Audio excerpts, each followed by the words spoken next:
1930년 처음 등장하여 폭발적인 개체수 증가를 보여주는 살아있는 고기 비타카니스. 오늘날까지 발견된 비타카니스 종은 총 8. 시즌1의 마지막 에피소드 영상에서 비타카니스를 숭배하는 집단이 펫 쇼핑몰에서 알 수 없는 의식을 진행하던 도중 칼카스라는 조직에 의해 저지되는 것을 볼 수 있었는데, 시즌2는 칼카스가 포획한 비타카니스 종들로 여러가지 실험을 하는 것이 그 주된 내용인데, 준비되셨나요? 그럼 지금부터는 편안한 자세를 취하시고 저와 함께 이 흥미로운 아날로그 호러 시리즈 비타카니스 시즌2로 한번 들어가 보시죠. 시즌2의 첫 번째 에피소드 영상 뉴 비기닝. Today something has happened within the restricted zone, where a large group of cultists have been apprehended. Several teams of military personnel have arrested some high-ranking cultists and have unmasked their identities to the public. Shockingly, several of these members are well-renowned politicians and high-ranking members of multiple governments. 와, 이번 시즌은 초반부터 굉장히 자극적이네요. 시즌1의 마지막 에피소드에서 칼카스가 펫 쇼핑몰에서 알 수 없는 의식을 진행하던 집단의 리더가 검거되었다는 해당 기사로 볼 때 다행히 이 숭배 집단이 행하려 하던 무엇인가는 실패로 끝났다는 것을 알 수 있겠습니다. 해당 집단의 멤버들 중 상당수는 계급이 높은 군인 혹은 정부 관계자였다는 것을 알 수 있었는데, 검거되었다는 그 집단의 리더는 퇴역군인 사이먼 벵가드라는 남성임을 볼 수 있는데, 당시 사이먼과 신도들은 펫 쇼핑몰 안에서 비타카니스들을 위한 재물을 바치고 있었다 합니다. 무엇을 얻기 위해서였을까요? 어쨌든 현재 사이먼 벵가드는 살인, 납치, 고문, 사기, 재물을 바치는 행위, 마지막으로 불법 화학무기 제조 혐의로 구속이 된 상태라 합니다. The members are found guilty of deliberately providing false information to the public in an attempt to cause harm.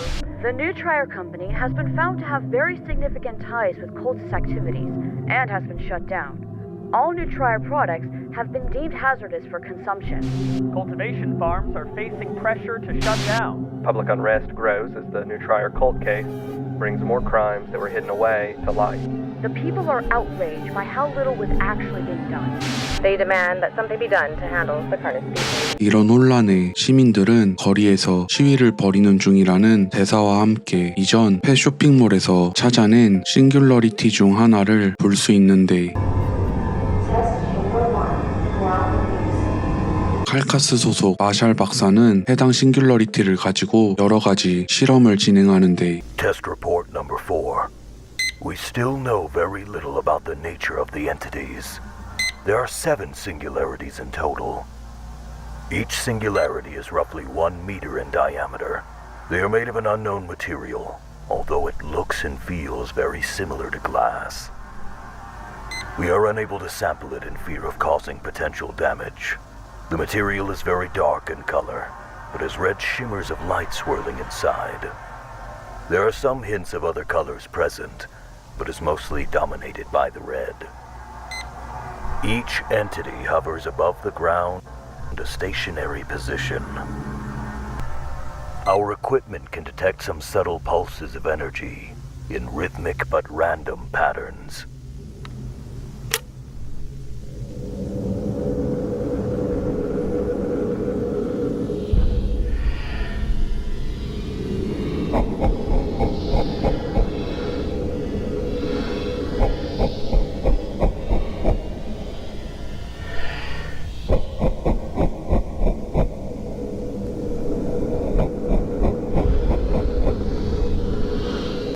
이건 마치 웃음소리처럼 들리네요.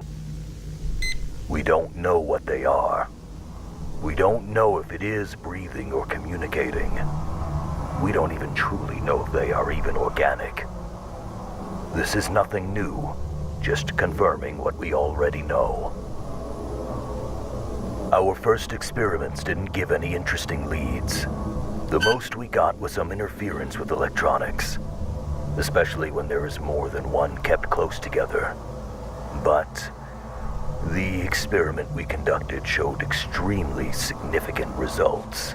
여기서 그들은 불쌍한 젖소 한 마리를 가지고 다음과 같은 실험을 하였는데, 죽은 젖소를 싱귤러리티와 같은 방에 놔두고 하루가 지나자 다음과 같은 충격적인 장면을 볼 수 있었는데, 그때 죽은 젖소가 크로울로 변한 것을 볼 수 있었습니다. 이후 5시간 만에 크로울은 실험실 내부 이곳저곳에 자라나기 시작했으며 해당 실험을 통해 연구원들은 새로운 사실들을 발견해냈다 합니다. What this could mean, it rewrites everything we knew about the Vita Carnis species. 또한 여기서 크로울이 감시카메라 내부까지 침투한 것을 볼 수 있는데 이는 아마 크로울이 통신 매체와 연결되면 그것을 자유롭게 사용할 수 있다는 것을 알려주려는 것처럼 느껴졌습니다. 풍뎅이의 성장 과정이 나오다 화면은 전환되고 칼카스 소속 로데스 세레스 박사가 91년 7월 31일 크로울을 재배하며 기록한 것들을 들려주는데 Progress report for crawl samples. Cultivation has been successful. So far, we grew them with 3 specific environmental factors. 1 is our control group, 2 with access to additional nutrition sources, and 3 with exposure to radio signals.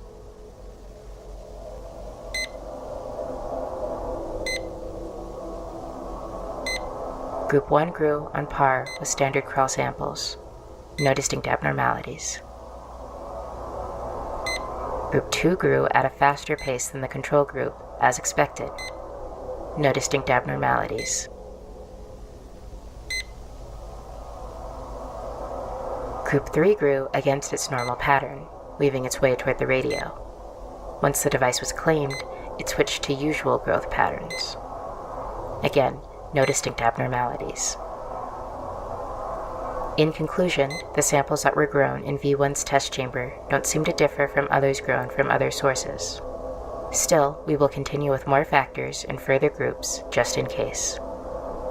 There have been some developments in the propagation group.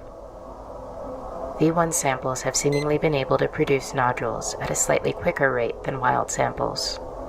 We have successfully hatched a dozen Carnish juveniles, several trimmings, 2 meat snakes, and even 1 mimic. We will be sending them to the enclosures after everyone's reports get sent out. And then is ground into a fine mint and is now ready for the garden. 아니 아직도 정신을 못 차린 것인지 크로울을 포함한 비타 카니스들은 우리 인간에게 위험하다는 걸 알면서도 여전히 크로울을 비료로 사용하는 것은 권장한다니 이번엔 트리밍을 연구하는 파운 페니트로 박사의 보고서가 재생됩니다. The experiment that we performed was to explore the extent of their communication skills. The test went like this.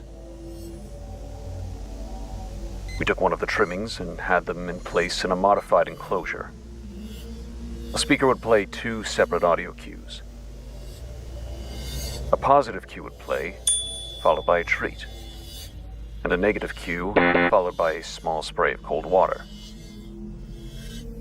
We did several rounds of both audio cues to condition the trimming's response.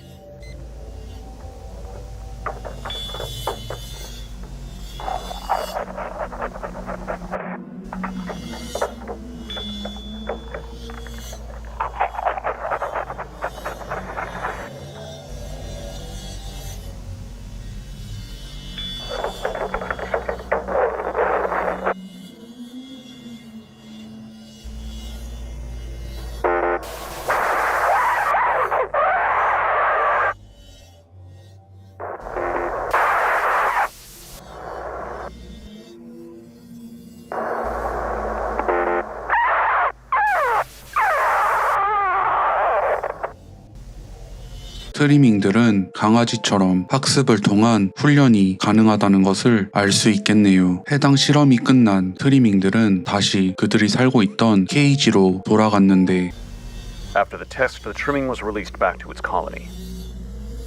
And after a few hours, we tested how much the trimmings communicated. Another speaker was placed near the colony's enclosure, where we played the same audio cues.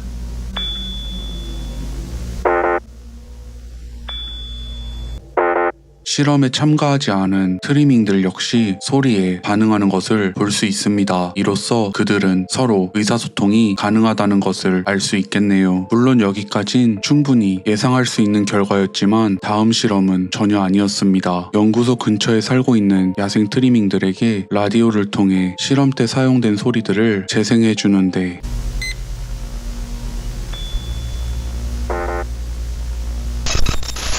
뭐죠? 실험에 사용된 트리밍들은 저기 야생 트리밍들과 단 한 번도 접촉한 적이 없었습니다. 하지만 어떻게 종소리에 똑같이 반응할 수 있는 것일까요? 아마 이들은 직접 만나지 않아도 의사소통을 할 수 있고 새로운 정보들을 공유할 수 있는 것 같습니다. 이것이 과연 트리밍들 사이에서만 가능한 것일까요? 아니면 모든 비타 카니스 종들에게 포함되는 것일까요? 만약 모든 비타 카니스들이 서로서로 정보를 공유하고 있었다면 트리밍들은 결코 인간에게 무해한 존재가 아니었습니다. 미믹들이 쉽게 집안에 침입해 사람들을 해칠 수 있었던 것은 트리밍들이 정보를 공유해줘서는 아닐까와 같은 가설이 떠올랐는데 여러분은 어떤 생각이 드셨나요? 여기 풍뎅이가 알에서 부화한 뒤 성체가 되어 다시 알을 낳아 생명을 순환시킨다는 내용은 비타 카니스들 역시 이러한 순환 방식들로 계속해서 자신들의 개체수를 유지하고 있다는 것을 말해주는 것일까요? 그렇게 시즌2의 첫 번째 영상 뉴 비기닝스는 끝이 나게 됩니다. 다음 영상의 제목은 리빌드 프로그레스, 우리나라 말로는 진행 경과 정도로 보입니다.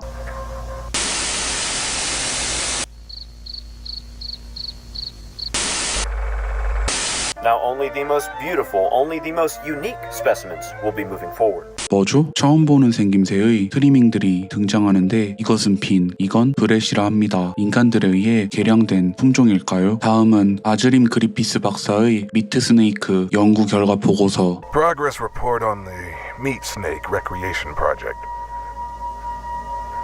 From our previous report, the juvenile meat snake we selected was grown in a standard captivity cell until maturity. The specimen we had selected was now an acceptable size for the project to begin.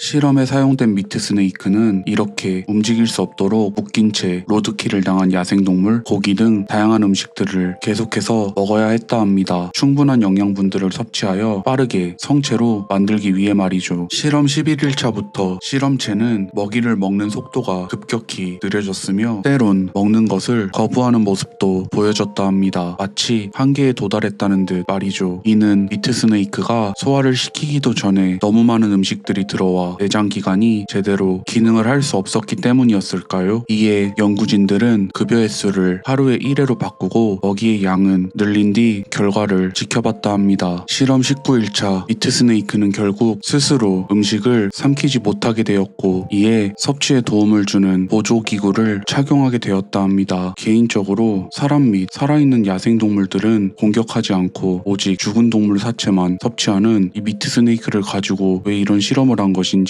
뭔가 불쌍하고 잔인하다는 생각이 들었습니다. 마침내 연구진들이 원하는 결과가 나오기 시작했다 하는데 실험 21일차 연구진들은 이 미트 스네이크의 붉은 피부가 검게 변하는 것을 발견하게 되었고 그 즉시 피부 조직을 잘라내 실험을 시작하였다 합니다. 붉은 미트 스네이크의 피부는 마이너스 30도까지 견딜 수 있지만 검붉게 변한 피부는 마이너스 100도의 추위에도 견뎌냈으며 탄력까지 유지할 수 있었다 합니다. 또한 열에 관해서는 기존 3000도까지 견딜 수 있었던 피부는 무려 5000도까지도 견뎌냈다고 하는데 그러던 와중 예상치 못한 일로 인해 실험은 중단되었다 하는데 먹이를 주기 위해 실험실 내부로 들어간 연구원들이 목격한 것은 바로 자가 분열을 한 뒤 바닥에 꿈틀대고 있는 미트 스네이크들이었습니다. 이로 인해 실험은 무기한 연기되었고 미트 스네이크들은 다시 원래 있던 곳으로 옮겨졌다 하는데 제작자는 우리에게 실험 영상을 왜 보여줘야만 했던 것일까요? 먹이를 많이 먹은 미트 스네이크의 피부는 더위와 추위에 더 잘 견딘다는 것을 알려주기 위해서 아마 그것보다는 자가 분열 때문이었던 것 같은데 그렇다면 갑자기 왜 미트 스네이크는 자가 분열을 할 수 있다는 사실을 우리에게 알려준 것일까요? 제 생각에는 이전 시즌1 미트 스네이크 에피소드에서 2차 세계대전 중 땅굴에 갇혀있던 거대한 미트 스네이크가 어느 날 흔적도 없이 사라졌다는 내용을 뒷받침하기 위해 넣어놓은 것 같았는데 그 터널 안의 거대한 미트 스네이크 역시 자가 분열을 통해 순식간에 다른 곳으로 가버렸다는 뜻이었겠죠?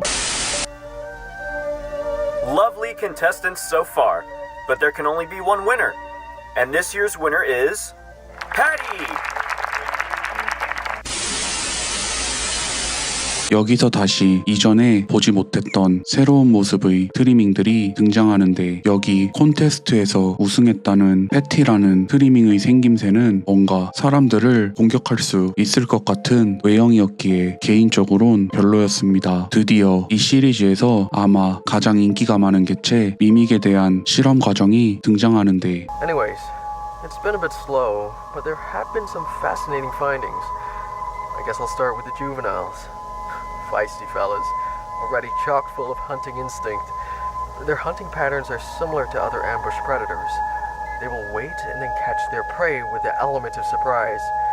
They prefer to hunt prey smaller than themselves, stuff they can take down easily. But once they are older, they start getting a little cockier. But they have the killing technique to back it up. They usually aim for the throat or neck to deliver a kill as fast as possible. But once they metamorphosize into their adult form, it's harder to determine their pattern. 미믹들은 성체로 변하는 중에 인간과 달리 탈피를 한다는 것을 알 수 있었는데 그렇다면 미믹은 갑각류라는 것일까요? 그렇게 성체가 된 미믹들은 이전에 먹던 음식들은 거부하기 시작했다고 합니다. 그들의 유일한 음식은 바로 우리 인간들이기 때문이겠죠. 인간을 먹지 못한 실험실 내부의 미믹들은 전부 아사하게 되었고 실험을 이어나가야만 하던 연구진들은 야생 미믹들을 생포하였다 하는데 그 중에는 이미 인간의 모습에 거의 가까워진 미믹들도 포함되어 있었다 합니다. 덜 자란 미믹은 사냥감의 급소를 재빨리 공격하여 살해하는 조금은 충동적인 사냥 방식을 보여주던 것과 달리 성체 미믹은 먼저 사냥감을 선택하고 오랜 시간 그들을 따라다니며 생활 패턴을 파악한 뒤 가장 취약한 시점에 공격한다는 것은 시즌1에서 이미 나왔던 내용인데 그렇게 미믹과 관련된 실험 영상까지 끝이 나고 92년 11월 27일 싱귤러리티를 가둬놓은 실험실 내부를 청소하던 인부들 중 한 명이 끔찍한 사고를 당했다는 문장이 화면에 등장하는데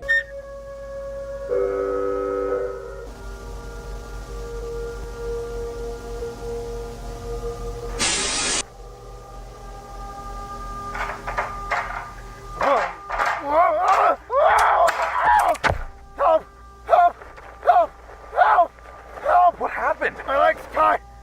It's bad. It's bad. I'm bleeding. What do I do? What do I do? Help me down, please. Please. We need medical assistance. Oh, Stay, God. stay calm. Help is on the way. Oh, just- Oh, God.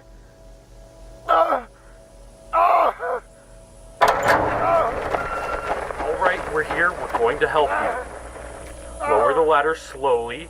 This is going to hurt. Okay, hold still. Ready? Now! What's happening? What's happening to him? Get him out of here now! Get him out!